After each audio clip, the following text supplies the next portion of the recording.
Richard Rodgers with a walk-off touchdown. Total disbelief at Ford Field. He may go all the way to the 20 down the right side, and it's Randall Cobb to the 5, to the end zone, to the touchdown. Oh my goodness.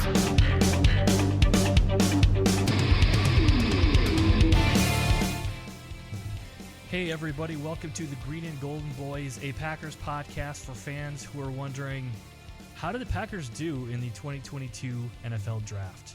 Charles, so well. How are you? Good, so how are well. you? I'm doing well. Here's the thing. I feel like we get so excited post every draft because, I mean, you should. In theory, your team is getting better, right? You hope.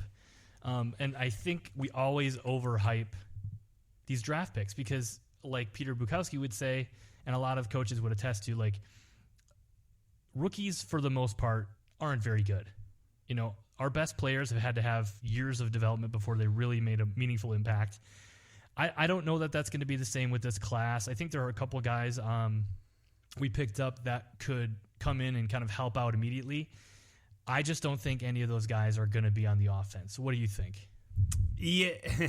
Yeah. So, I mean, we have to acknowledge the end of our last episode podcast when we were talking about what we would like to see the Packers do. And frankly, like, the Packers didn't really do what I think we were hoping for, or at least I was hoping for, from like a receiver perspective. But, and this is going to kind of tie back to your question there, you know, those wide receivers that we wanted so badly in the first round went so quickly.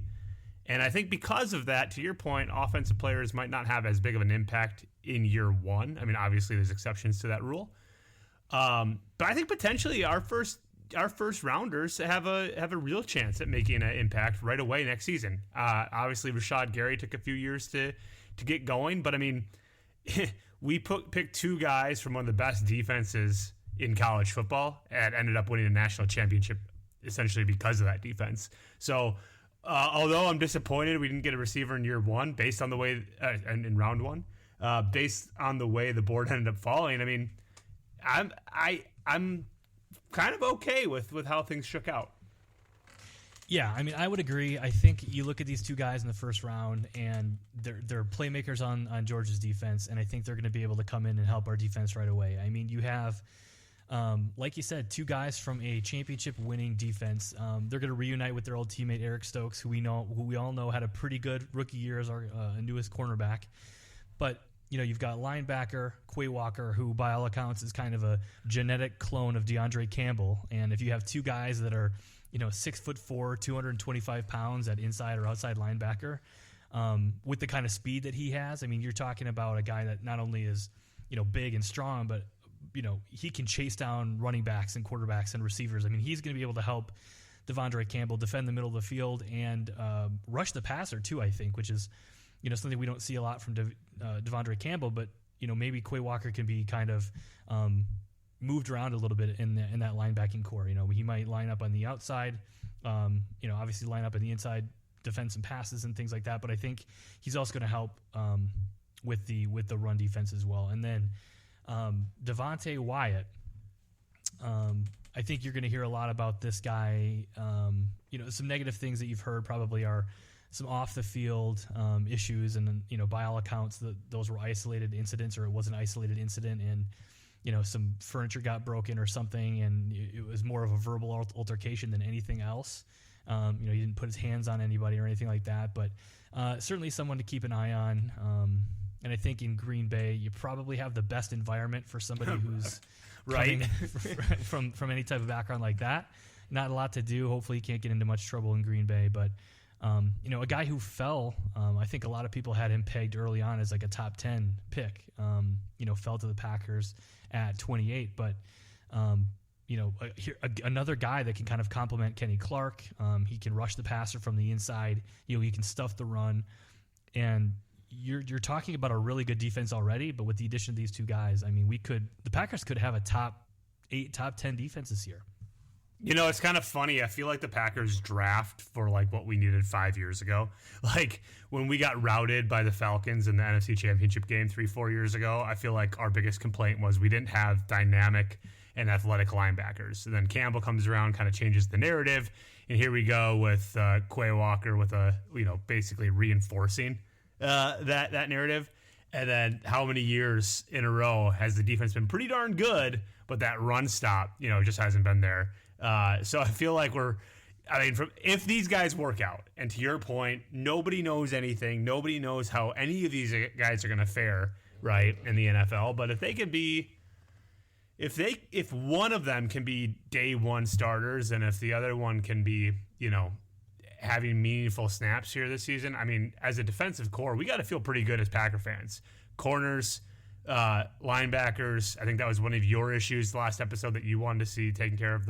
Maybe the safety, I guess, is the one concern. But I mean, from a defensive standpoint, I mean, right? I mean, again, with some assumptions here that these guys are going to work out, you got to feel pretty good about our defensive side of the ball. Yeah, for sure. And I mean, I think the NFL we've seen over the years is copycat. It's also reactionary. There aren't a lot of GMs that really are able to build for the future while also pipelining positions of need. There's always going to be a gap or a hole in your roster, and you do your best to fill those. And to your point earlier, the last couple of years, last year and probably the year before excluded, the defense was kind of the issue. I think maybe an excuse to some extent because, Rodgers. Maybe excuse is the wrong word, but maybe that was the reason we couldn't get beyond the championship game was we didn't have a good enough defense. Well, we had one last year and couldn't score more than 7 points, or on offense, or have one offensive drive that actually culminated in a touchdown. Yeah, But yeah, looking forward to seeing this defense this year. I think it's going to be exciting to watch. I'm just saying it's going to be frustrating when Rodgers leaves and we get like 4 receivers that next draft class. Oh man. Yeah, I don't know. Well, I mean, to like talk about the other side of that coin, maybe you need more bites at the apple at receiver when you don't have Aaron Rodgers, because you really need those guys to be better. He can make receivers better. We've seen it over the years. You're talking about a guy who's never had a first-round receiver draft pick, and he's Devonte Adams is going to be a Hall of Famer. Jordy Nelson is a Packers Hall of Famer, and was an excellent number one for a while. Obviously, James Jones, Randall Cobb, Greg Jennings, those guys. But yeah, I don't know. We'll see what happens in the future. But why don't we talk about the receivers we did take? Packers trade up to get NDSU wide receiver Christian Watson. So wait, pause. Before we talk about Christian, how do we feel about trading with the division? And have you put any thought into who, quote unquote, won the trade between the Packers and the Vikings? I mean, ask me in 2 or 3 years. Yeah, I know, but I'm asking you right now. I mean, you always want bites at the apple, right? I mean, the Packers went up and they got the guy that they really liked. I don't know. I mean, the Vikings got a few guys that they could add to their defense. I think they used one of those picks to get a cornerback, but yeah, well, it remains to be seen. We don't know if Christian Watson turns out to be, like a Greg Jennings or Randall Cobb or Jordy Nelson type receiver. I'm not even going to say that he can become Devonte Adams because he's probably a once-in-a-generation type receiver. But if he can be as good as those guys, having consistent, 800 or 900 yard seasons with 6-7 touchdowns every single year, the Packers win that trade hands down. But we won't know for a while, and I don't want to speculate too much. What do you think? Apparently, the Packers wanted to get the Vikings' last pick. That was, 32. But they kind of resisted that, so we didn't have that 5th-year option. Because as we all know, if you're selected in the first round, the team has a 5th-year option to extend that player for another year. And I guess that was kind of the gamemanship that the Vikings were playing originally, but we eventually got it, at number 33 or 34. So essentially, we got our 3rd first-round pick, if that makes sense. But we got him in the 2nd round. So as a Packers fan, I gotta like, to your point. I mean, we don't know what we have, but I mean, to your point earlier, we got to take bites at the apple, and I just like that overall pick number being lower than higher. So I'm gonna, for the short term, feel good that we took a lower pick away from the Vikings. I'm sure Vikings fans will say the opposite, that they're glad that they got a couple picks off of us. But I just think it's interesting. You don't see it happen within the division very often, so I think it's noteworthy to at least talk about or mention here today. Yeah, I mean, you certainly don't want to give your division rivals draft picks if you can help it, but if you think it's going to end up helping your team, that's really all that matters. I mean, every team essentially is going to try to get better in the draft. There's nothing you can do to stop it. And sometimes, you get a 5th or 6th or 4th round pick who turns out to be a Pro Bowl or all pro caliber player, but you can't really, I mean, in the front office, you can't worry about that. I don't think too much, worry about making your team better, getting the guys that you want. And then that's kind of a secondary thing. Definitely something you want to keep in mind, but we'll keep an eye on moving forward. Maybe it turns out to be like the, Kevin King and TJ Watt situation where, the Packers passed on TJ Watt and he's just tearing up the league. And, we had Kevin King and he was fine. He had some flashes of, really good ability, but he just couldn't really be consistent out there. But anyway. Let's talk about the guy who's going to fill Devonte Adams' shoes in the 2022 season. Ready, go. Well, it's not going to be Christian Watson. My prediction for him is something like 400 yards and 4 touchdowns. That would be kind of what I feel like he can contribute in his first season. Randall Cobb and Allen Lazard are obviously going to have to step up and fill that void a little bit more, but we're going to get Big Bob Tunyon back, and I think he's going to pick up some of that slack as well. But, since we're talking about the draft, let's focus a little bit more on Watson here for a second. So, you're talking about a guy who's, 210, 6'4", runs 4.3, and, just looks like a lightning bolt out there when you watch film. I think the knocks on him are, one, he's coming out of a smaller program. However, NDSU is a powerhouse in that conference. They won, I think, 3 national championships while he was on the roster. He was a 4-year starter there, had some pretty good numbers. However, they're a run first team, so he didn't get the kind of targets that guys like Chris Olave got, in college. And I think that was another knock on him was, well, he was fairly productive. I mean, he was definitely probably one of the best receivers in that conference and for sure on that team, but he wasn't getting targeted that much.